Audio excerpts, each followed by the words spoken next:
première vidéo pour les semis, on m'en avait demandé. Alors, j'ai décidé d'en faire pour ceux, celles qui sont intéressés, comment est-ce que je fais ça. Alors, on voit ce que j'ai. J'ai un pulvérisateur pour le jardin. Ça change.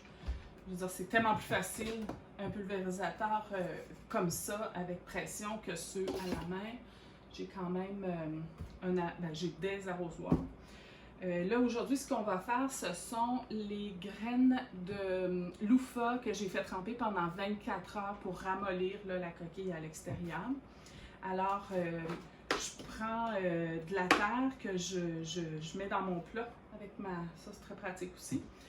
La terre, c'est toujours du terreau pour semis et pousses. Puis moi, je prends toujours du terreau qui est approuvé pour la culture biologique parce que toute ma culture est biologique.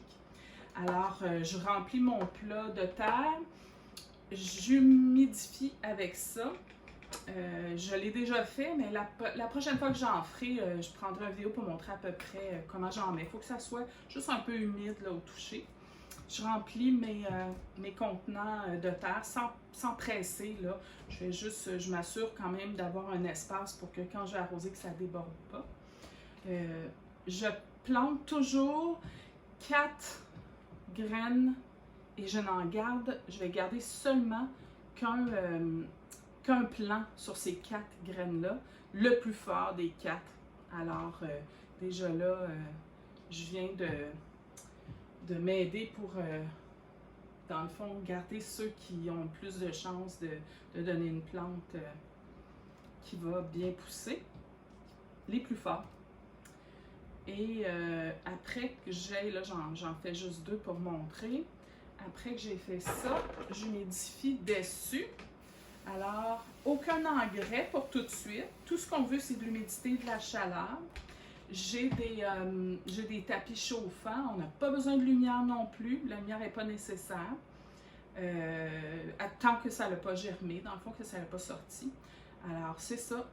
Chaleur, humidité. On met nos semences. Pour ce qui est de la profondeur, moi, ce que je fais, c'est que je prends la règle que je prends la hauteur de ma semence et je mets autant de terre au-dessus que la hauteur de ma semence. Si c'est une semence très petite, ça ne sera pas profond dans la terre. Si c'est une semence comme ça, ben, elle va être aussi profonde que ça. C'est la règle que je me donne. Si on regarde sur les petits pamphlets ou si on regarde sur Internet, on nous donne des chiffres, mais si on ne veut pas se casser la tête, c'est une bonne façon là, de planter, c'est de garder cette règle-là. Alors, je crois bien que j'ai fait le tour de tout. J'ai un petit cabaret en dessous. Là. Je me sers de mes cabarets comme ça pour planter. Moi, je plante naturellement beaucoup. Là. Je plante pour moi, je plante pour ma fille aussi. Fleurs, légumes, fruits, herbes. On a quand même beaucoup de trucs à planter. Alors, c'est ça. Je vous reviens tantôt avec une autre vidéo pour mon installation de mes serres.